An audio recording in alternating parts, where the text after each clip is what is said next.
বিয়ের পর অনুভূতি, আমি বিয়ে করেছি, আই এম ভেরি হ্যাপি। এখন এখানে মানুষ দেখে মনে হবে যে আমি বিগ সেলিব্রিটি, তা আমার জীবনটা খুব সাধারণ। কিন্তু আমাদের জাতিগতভাবে একটু বেশি জাজমেন্টাল। যে ইন্টারভিউ দিচ্ছে সেও কাটতির জন্য, যে ইন্টারভিউ দিচ্ছে সেও কাটতির জন্য। 18 কোটি মানুষই তো আমার শুভাকাঙ্ক্ষী নয়। আমি নিজেকে ভাগ্যবান মনে করি যে আমি আমার একজন মানুষকে পেয়েছি যা who makes me smile। Personal লাইফের অনেক সুন্দর ঘটনা থাকে যেগুলো আসলে ক্যামেরার সামনে বলা রুচিশীল না। কেন তার প্রেমে পড়েছি, কেন তাকে ভালোবাসি, সেটা আমাদের খুব পার্সোনাল ব্যাপার। I feel like life is amazing because I met this person.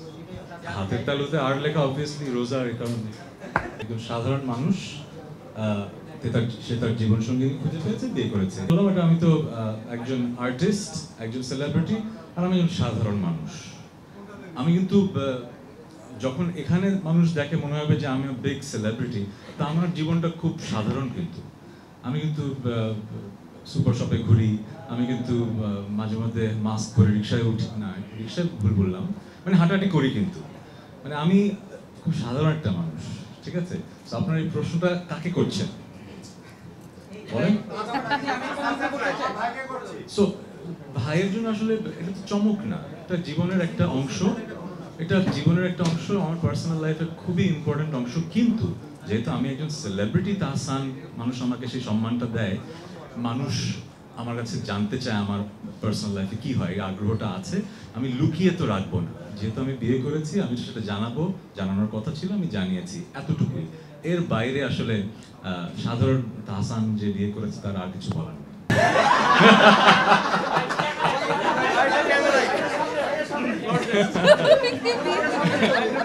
বিয়ের পর অনুভূতি, আচ্ছা, অনেকভাবেই বলা যায়। হয় কি, হিউমার আছে না, রসবোধ। আমাদের দেশের হিউমারের অ্যাকসেপ্টেন্সের ক্যাপাসিটি কিন্তু এক এক রকম। যেমন অনেক দেশে কিন্তু স্ট্যান্ড আপ কমেডি ব্যাপারটা খুব বড়, আমাদের দেশের ইন্ডাস্ট্রি তো বড় না, কারণ আমাদের দেশের রসবোধটা একটু ডিফারেন্ট। আমরা সব কিছুতে রসবোধটা আনতে পারি না, আবার সবার কাছে ঠিকভাবে পৌঁছায় না। এই জন্য এই প্রশ্নের উত্তরটা যেভাবে দিলে আমার মজা লাগতো, সেভাবে হয়তো আমি দিতে পারছি না। কারণ আমার যেটা মনে হয় যে আমরা একটু আমাদের জাতিগতভাবে একটু বেশি জাজমেন্টাল, সবকিছুতে চুলচেরা বিশ্লেষণ করি। আর আমরা যারা একটু পরিচিত হয়ে যাই, আমরা সবসময় মনে হয় একটা স্পটলাইটের নিচে জাজড হচ্ছি। এই জন্য হয়তো এই প্রশ্নের মানে যেরকম উত্তর মজা করে দিতে চাই দিতে পারছি না, বাট অনুভূতিটা খুবই অসাধারণ। It's a blessing. ওই যে বললাম, আমি একজন সাধারণ মানুষ হিসেবে আমি বিয়ে করেছি, আই এম ভেরি হ্যাপি। এবং সেলিব্রিটি হিসেবে কোটি মানুষের ভালোবাসা পাচ্ছি, শুভাকাঙ্ক্ষীদের উইশ পাচ্ছি, এটা নিয়ে আমি খুবই হ্যাপি। বাট আমরা এমন একটা দেশে বসবাস করি যেখানে আসলে সব দেশে নেগেটিভিটি থাকে, আমাদের দেশে একটু বেশি চর্চা হয় এবং কাটতির জন্যই ব্যাপারটা হয়। সবাই সবার কাটতির কথাই চিন্তা করে, আমি তাদেরকে দোষ দেবো না। যে ইন্টারভিউ দিচ্ছে সেও কাটতির জন্য, যে ইন্টারভিউ দিচ্ছে সেও কাটতির জন্য। সো আমার কাজ হচ্ছে যে ওই যে বললাম, বছরের পর বছর গান করে যাওয়া, মানুষের মনের মাঝে জায়গা করে নেওয়া, তাদের সাথে বন্ধন। 18 কোটি মানুষের 18 কোটি মানুষই তো আমার শুভাকাঙ্ক্ষী নয়, তাই না? আমি এটা বুঝি, পৃথিবীতে এমন কোনো মানুষ তো নাই। সো আমার কথা হচ্ছে, আমি যাদের জন্য গান করি, তাদের জন্য গান করছি, তারা আমার এই সময়টায় খুশি হয়েছে। তো আমি নিজেকে ভাগ্যবান মনে করি যে আমি আমার একজন মানুষকে পেয়েছি যা who makes me smile like this and I'm very happy। যেটা হয় কি, পার্সোনাল লাইফের অনেক সুন্দর ঘটনা থাকে যেগুলো আসলে ক্যামেরার সামনে বলা রুচিশীল না। সো আমি কেন তার প্রেমে পড়েছি, কেন তাকে ভালোবাসি, সেটা আমাদের খুব পার্সোনাল ব্যাপার। সে সো একটা সময় হয়তো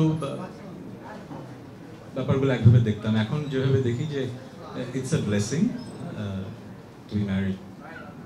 সো আই ফিল লাইক আমি মেকি কোনো কথা বলে আসলে আপনাদের শোনাতে চাই না। I feel like life is amazing because I met this person. হাতের তালুতে আর লেখা অবভিয়াসলি রোজা, এই কারণে।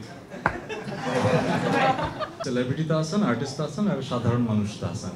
আমি পুরো ব্যাপারটাই আসলে একজন সাধারণ মানুষ, সে তার জীবন সঙ্গী খুঁজে পেয়েছে, বিয়ে করেছে। এর বেশি আমি কথা বলে পুরোটা মানে এটাকে একটা ন্যাশনাল ইস্যু আর বানাতে চাই না। আমার ভক্তদের জানানো দরকার ছিল, আমি বিয়ে করেছি, জানিয়েছি, এতটুকুই, এর বেশি আমি